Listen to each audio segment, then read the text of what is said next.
Hi, this is Ed, and welcome to The Outer Dark. Yesterday, as many of you guys know who have subscribed to this channel, I found what can only be described as reptilian symbolism right at the heart of the Vatican, in the Pope's audience hall. So, I thought I needed to dig a little deeper as to what this actually means and how to decipher the actual symbolism. So, stay tuned as The Outer Dark brings you 5 symbolisms of the reptilian Vatican hall. Number 5. First, some context. Yesterday I found a giant serpentine monument in the Pope's audience hall, namely in Pope IV's audience hall, or so it's named. The audience hall itself is made of reinforced concrete by an architect that was known for building bunker-like public structures, indeed monuments out of concrete. It was built in 1977, so it's really old. In fact. It's been around there for a long time. But my first lead that something was strange was this window,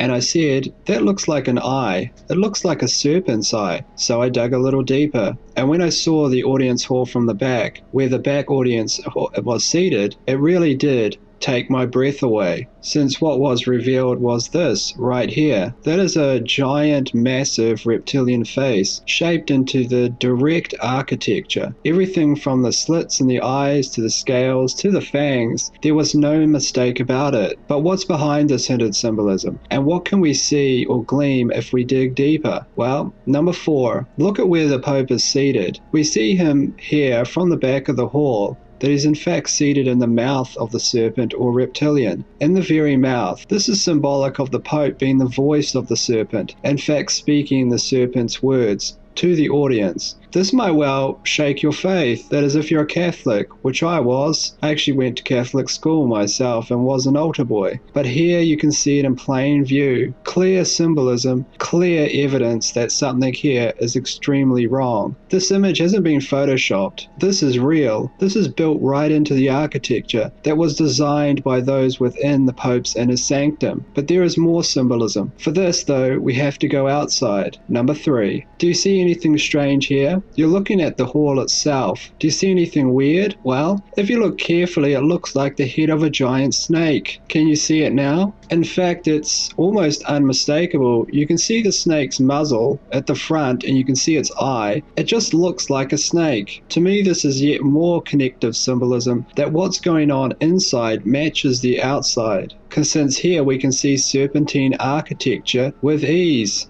Number 2, let's head back inside and look at what the Pope himself sees. If the Pope is seated where he is, what does he see? Well, he sees a giant serpent with eyes once again. The audience is symbolic of almost the serpent's meal, and the Pope is not preaching to the audience under this symbolism, but the giant god-like reptilian creature himself. Why? Because this is what the Pope sees. Can you imagine that when they were designing this, that they designed this all by mistake? That this is some kind of high anomaly? No, because they spent literally years on the designs. They definitely would have known what the Pope would have seen from where he was actually speaking. Also, what the audience was seeing. So this is very strange and it raises some serious questions. What is going on in the hall? Number 1. But the biggest clue, the biggest symbolism that tells us something is really wrong here is in fact what is missing from the hall, not what is inside it. Do you know what that is? Here is a clue.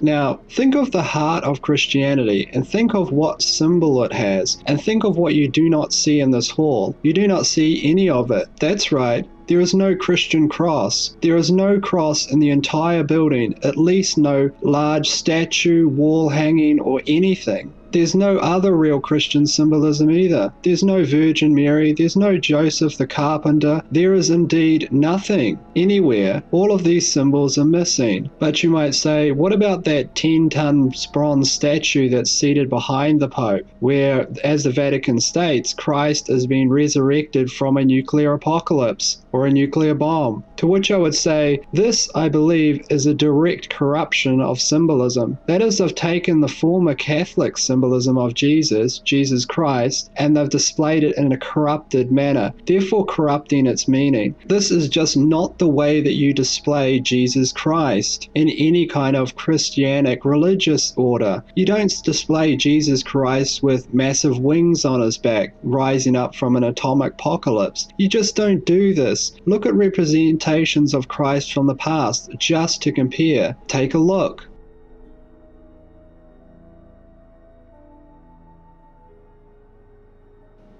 Now you can see that there's just a huge, vast difference here. Something is profoundly wrong. I mean, this statue, which weighs 10 tons, just looks like some massive thing, like a boss from some video game or something from some horror movie. You just don't display Christ like this. And also note in this, Christ appears to have massive wings on his back. Half of his face also looks like it's missing, like he's been heavily damaged by the blast. Is this really how you display Jesus Christ? Ask yourself that. You don't even have to be religious. Just look at history and compare. So what is happening? Well, I don't know, but I'm going to continue to dig. You can be sure of that. But I think that this is significant and something really big has been revealed here. Something we've found at the end of this trail of breadcrumbs, which started at a small pizza shop a month ago and led us all the way to the Vatican. Anyway, go out there and decide for yourselves. I don't want to tell anyone what to believe. At the end of the day, you have to judge for yourself. It's really the only way to always stay objective and find the answers. In the meantime, please give the video a like if you did like it. That would help me out a great deal. And let me know and others what you think in the comments section. Share any leads you have. I think